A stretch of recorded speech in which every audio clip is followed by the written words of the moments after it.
ఈ తెలంగాణలో దిగజారిపోయిన పరిస్థితుల నుంచి తెలంగాణను ఒక దిశగా నడిపించడానికి మేము అన్ని రకాల ప్రయత్నాలు చేసాం కేసీఆర్ గారికి చెప్పాలి.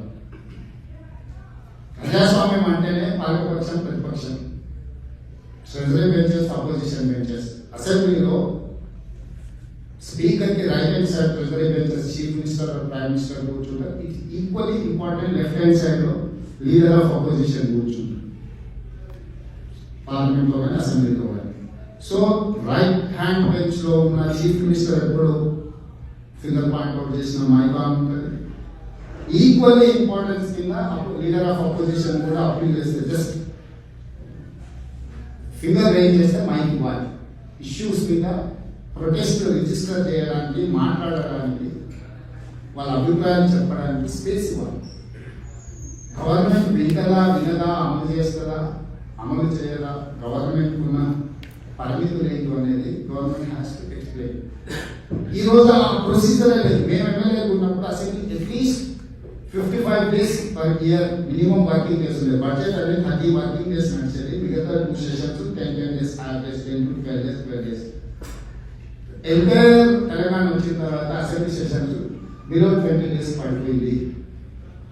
అసలు డిబేట్ అనేది హెల్దీ డిబేట్ గురించి మర్చిపోదు.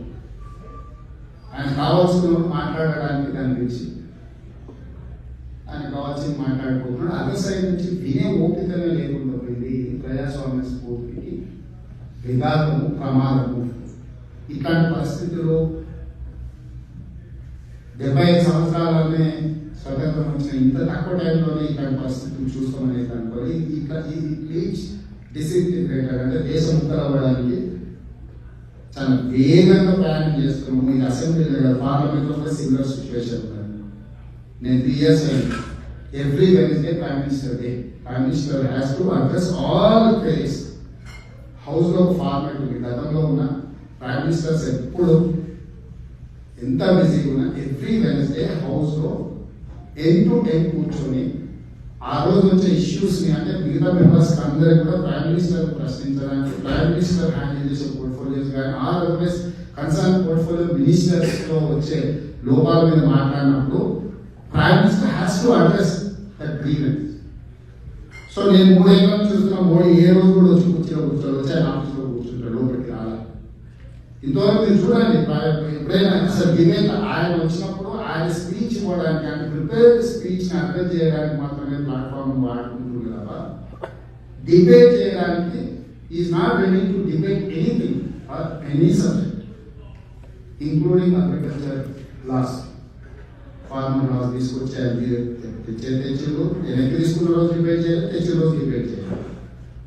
ఇవన్నీ కూడా ఏంటంటే మనకు లీడర్ నచ్చుండొచ్చు, మన ఇమేజ్ పెంచుగానో లేకపోతే నేషనల్ లెవెల్లో పర్సెప్షన్ క్రియేట్ చేయగలిగి ఇంటర్నేషనల్ లెవెల్లో మనకు ఒక పర్సెప్షన్ క్రియేట్ చేసిందని మీరు అనుకుంటుండొచ్చు.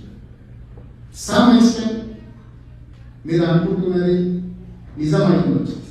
కానీ true spirit of democracy debate జరగకుండా, డిస్కషన్ జరగకుండా జరుగుతున్న ఎనీ పాలసీ, ఇంతకుముందు ఏదైనా ఒక బిల్ ఇంట్రడ్యూస్ చేస్తే మెంబర్స్ అబ్జెక్షన్ చేస్తే సెలెక్ట్ కమిటీకి పంపబట్టి సెలెక్ట్ కమిటీకి పంపిస్తే సెలెక్ట్ కమిటీ ఎక్స్పర్ట్స్ ఉంటారు.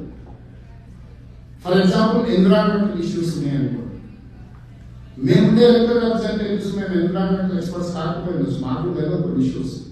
సెలెక్ట్ కమిటీకి పంపించినప్పుడు మెంబర్స్ తో పాటు ఆ ఎక్స్పర్ట్స్ అందరినీ పిలిపించి కూర్చోబెట్టేసి దాంట్లో ప్రోస్ కాన్స్ అన్నిటిని డిబేట్ చేసి ఓవరాల్ ఇంటర్నేషనల్ లాస్ ఏం చెప్తుంది, లేకపోతే ప్రాక్టీస్ ఏముంది, ప్రొసీజర్ ఏముంది, అన్నిటి మీద చేసిన తర్వాత కంపేర్ చేసి కాంప్రహెన్సివ్ పాలసీస్ మళ్ళీ హౌస్ లో డిబేట్ పెట్టి హౌస్ లో అప్రూవల్ తీసుకున్న ప్రొసీజర్ ఉంది. స్టాండింగ్ కమిటీస్ ఉన్నాయి, స్టాండింగ్ కమిటీస్ కి రెఫర్ చేస్తాం. స్టాండింగ్ కమిటీలో ఏంటి హౌస్ లో ఇష్యూ మీద రోజుల కొద్ది డిబేట్ చేయలేదు కాబట్టి స్టాండింగ్ కమిటీస్ లో మేము మాత్రం మెంబర్స్. ఫర్ ఎగ్జాంపుల్ డిఫెన్స్ కమిటీలో కాంగ్రెస్ కాంగ్రెస్ పార్టీ, నేను రాహుల్ గాంధీ గారు ఇద్దరు స్టాండింగ్ కమిటీ డిఫెన్స్ లో మెంబర్స్. చైనా ఎంక్రోచ్మెంట్ కావచ్చు, లేకపోతే రాఫెల్ డీల్ కావచ్చు, అదర్ డీల్స్ ఏమంటే క్లోజ్ డోర్ డిస్కషన్స్ లో అన్ని క్లారిఫికేషన్స్ ఆఫీసర్స్ వచ్చి ఎక్స్ప్లెయిన్ చేస్తారు. టాప్ టు బాటం అందరూ అక్కడ హాజరవుతారు. అక్కడ మేము ఏం అడుగుతున్నామో ఏం చెప్పాలో ఇక పివి నరసింహారావు గారు ఇంటర్వ్యూ చేసి రిఫార్మ్స్ లో భాగంగా. సో ఇప్పుడు వీళ్ళిద్దరూ time and again they are diminishing our structure, our spirit. So ఇది దేశానికి ప్రమాదం, తెలంగాణకు వస్తే తెలంగాణకి అత్యంత ప్రమాదం.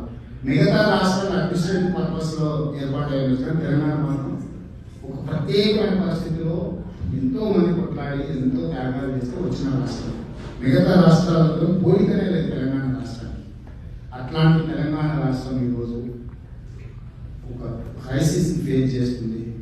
That may be political crisis, that may be administrative crisis, that may be environment crisis. ఈ టైంలో మిమ్మల్ని అందరినీ నేను రిపోర్ట్ చేసేది మీ వైపు నుంచి సహకారం. తెలంగాణలో మార్పు రావాల్సిన సందర్భం వచ్చింది. ఆయన మారినప్పుడు ఆయన మార్చుకునే శక్తి మనకుంది. ఆ మార్చుకునే పనిలో మీ అందరి సహకారం ఉండాలి. మీరు అనుకోవచ్చు పొలిటికల్ గా కాంగ్రెస్కి లేకపోతే ఇంకొక పార్టీకి అడ్వాంటేజ్ ఉండొచ్చు. ఇది మా కోసం కాదు. మా కోసం కావాలంటే కాంగ్రెస్ చాలా రాష్ట్రాలలో అధికారం చిరిగిపోయింది, మళ్ళీ గెలవచ్చు. సిటీ గవర్నమెంట్స్ మధ్యప్రదేశ్, కర్ణాటక లాంటి స్టేట్ పొలిటికల్ ఇష్యూస్ అడ్రస్ చేసేవాడు అధికారం పోయినా కాంగ్రెస్ మైండ్. కానీ తెలంగాణలో ప్రత్యేకమైన పరిస్థితుల్లో కాంగ్రెస్ రావాల్సిన అవసరం ఉంది. ఇక్కడ పాలసీస్ తయారు చేయాల్సిన అవసరం ఉంది. ఇప్పుడు అక్కడ జరుగుతున్నదంటే కేసీఆర్ గారైనా కేటీఆర్ గారైనా వాళ్ళకు నచ్చిన వాళ్ళకు నచ్చితే నజరాణాలు ఇచ్చే విధానమే నడుస్తుంది. రియల్ ఇన్వెస్టర్స్ కి, రియల్ ఎంటర్ప్రినర్స్ కి అక్కడ స్పేస్ లేకుండా ఉంది. సో అందుకే ఐటీ అండ్ ఫార్మాలో ప్రత్యేకమైన పాలసీస్ తీసుకురావాలని కాంగ్రెస్ పార్టీ అనుకుంటుంది. మన అగ్రికల్చర్ పాలసీని, అగ్రికల్చర్ డిక్లరేషన్ వరంగల్లో మేము అగ్రికల్చర్ మీద మా విధానాన్ని ఇన్ డీటెయిల్ డిబేట్ చేసి మా పాలసీ డాక్యుమెంట్ రిలీజ్ చేసింది.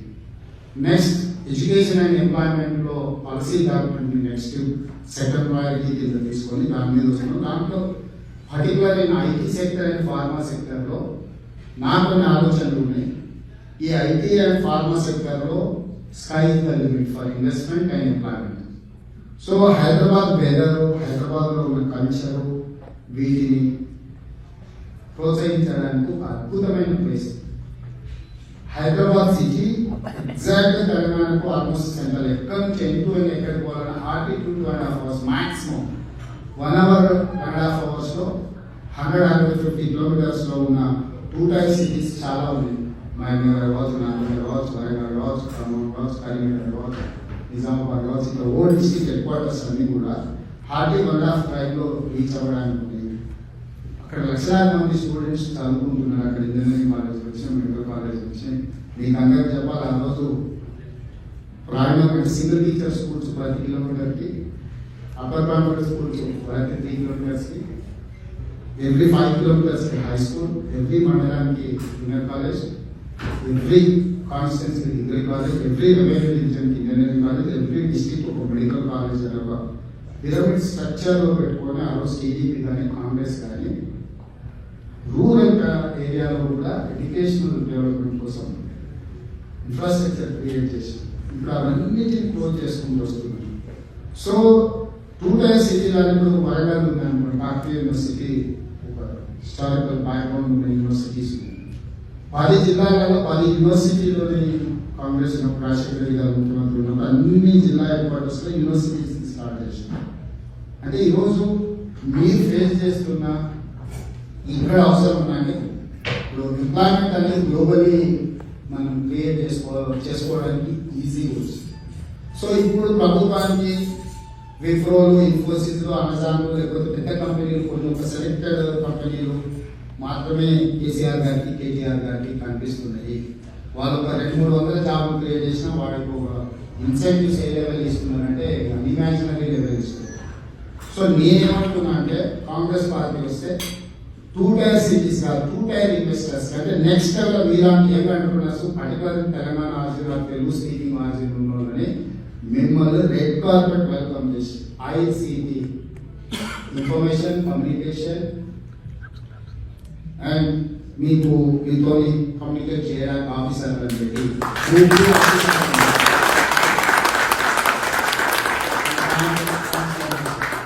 ఇన్ఫర్మేషన్ కమ్యూనికేషన్ ట్రాన్స్ఫర్మేషన్ కింద ఆఫీసర్లను, గ్రూప్ 2 ఆఫీసర్లను స్పెషల్గా సెలెక్ట్ చేసుకొని మీరు ఆన్లైన్ ఒక అప్లికేషన్ పెట్టుకుంటే 24 hours లో మీకు స్టేట్ గవర్నమెంట్ ఆఫ్ తెలంగాణ నుంచి ఒక ఆఫీసర్, డెడికేటెడ్ ఆఫీసర్ మీకు ఇచ్చి మీతో కమ్యూనికేట్ చేసి మీరు ఎలాంటి ఇన్వెస్ట్మెంట్ చేయదలుచుకుంటున్నారు, ఎంత ఎంప్లాయ్మెంట్ క్రియేట్ చేయదలుచుకుంటున్నారు, ఎట్లాంటి ప్లేస్లో మీకు ప్రిఫరెన్స్ కావాలనుకుంటున్నారు, మీకు ఏ కావాలో మీకు ఒక నోడల్ ఆఫీసర్ని అటాచ్ చేసి కంప్లీట్ ఎండ్ టు ఎండ్ మీరు ఎయిర్పోర్ట్లో దిగిందంటే వచ్చి మిమ్మల్ని బండి ఎక్కించుకొని అందరు అపాయింట్మెంట్స్ ఆ ఆఫీసర్ చూసుకుంటారు చేసుకొని సింగిల్ విండోలో మీరు పర్మిషన్స్ అని ఇచ్చి మళ్ళీ తీసుకొచ్చి మిమ్మల్ని ఎయిర్పోర్ట్లో డ్రాప్ చేసే విధంగా ఐసీటీ ఆఫీసర్ గ్రూప్ 2లో స్పెషల్ రిక్రూట్మెంట్ చేసి, ఎందుకంటే ఇప్పుడున్న గ్రూప్ 2 ఆఫీసర్స్ కూడా అగ్రికల్చర్ ఆఫీసర్ అయ్యవచ్చు, అదర్వైజ్ అదర్ ఫీల్డ్లో ఎక్స్పర్ట్స్ ఉండొచ్చు. కానీ మీ ఫార్మా మీ ఐటీ సైడ్ ఉండే న్యూ రిక్రూట్మెంట్ చేసి గ్రూప్ 2 ఆఫీసర్లను అపాయింట్ చేసి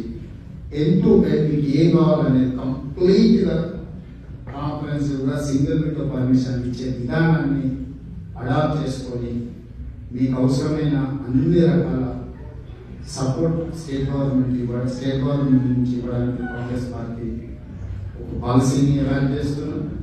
సెకండ్ థింగ్, మీరు ఏదో చేయాలనే తాపత్రయం ఉంది, కానీ ఎవరితో మాట్లాడాలో ఎవరికి ఇస్తారు ఏమైందో మీకు తెలియకుంటుంది. సో మీ ఊళ్ళో స్కూల్ కట్టించాలన్నా, మీ ఊరికి ఏదైనా చేయాలనుకున్నా, లేకపోతే మీ ప్రాంతంలో ఇంకేదైనా చారిటీ చేయాలనుకున్నా, మీ పేరెంట్స్ మీదనో మీ ఫ్యామిలీ పేర్ల మీద చేయాలనుకున్నా లేదు, డెఫినెట్గా దానికి సంబంధించిన దాన్ని కూడా మీతో కమ్యూనికేట్ చేస్తాం. అదేవిధంగా మీ ప్రాంతాలలో జరుగుతున్న మీరు కొనుక్కున్న ఆస్తులు, ఇప్పుడు చాలామంది నేను 2017-18 వచ్చే టైంకి చాలామంది అప్పటి వరకు ఇక్కడ ఉన్న వాళ్ళందరూ ఊరికి అది పంపించడం, ఏదో కొనుక్కున్నాం, ఇల్లు కట్టుకున్నాం, ల్యాండ్ కొనుక్కున్నాం, ఇట్లా అట్లా అని చెప్పేటోళ్ళు. ఈసారి వచ్చే ఒక 5-6 ఊర్లు తిరిగిన తర్వాత అందరూ అక్కడ అమ్మి ఇక్కడ తెచ్చుకుంటున్నాం అంటున్నారు.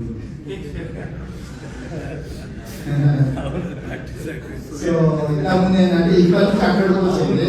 ఇప్పుడు స్లోగా మరి మీ ప్రయారిటీస్ ఎందుకు మాత్రమే నాకైతే తెలియదు, కానీ నాకేమర్థమైందంటే మీరు అక్కడ ఉన్న మీ ఆస్తులు కాబట్టి అవి ఇక్కడికి డబ్బులు తెచ్చుకునే పరిస్థితి వచ్చిందంటే మీరు అక్కడ ఉన్న మీ ఆస్తులకు రక్షణ లేకపోవడమో, లేకపోతే మీ ఆస్తులు ఉంటే ఏమైతాయనో అనుమానమో, లేకపోతే కారణాలు ఏదో నాకు తెలియదు. పెద్ద పిల్లలకి బ్యాక్ ఓవర్ అని అర్థమైంది.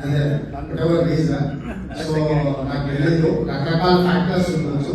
కాకపోతే మీకు ఏమైనా ఆస్తులు ఉన్నా అంటే మీ తల్లిదండ్రులకు హెల్త్ పాయింట్ ఆఫ్ వ్యూలో కానీ అదర్ సెక్యూరిటీస్ విషయంలో కానీ ఏదైనా ఉన్నా కూడా government will take care. We will charge something for that. Hi friends, మా టుడే టుమారో యూట్యూబ్ ఛానల్ చూస్తున్నందుకు చాలా థ్యాంక్స్. మరిన్ని లేటెస్ట్ వీడియోస్ కోసం వెంటనే సబ్స్క్రైబ్ చేయండి. అలాగే ఈ బెల్ ని కూడా రింగ్ చేసేయండి. మా నోటిఫికేషన్స్ అన్ని మీ మొబైల్లో వస్తాయి. అలాగే మా వీడియోస్ మీకు నచ్చితే లైక్ చేయండి, షేర్ చేయండి, నచ్చకపోతే కామెంట్ చేయండి.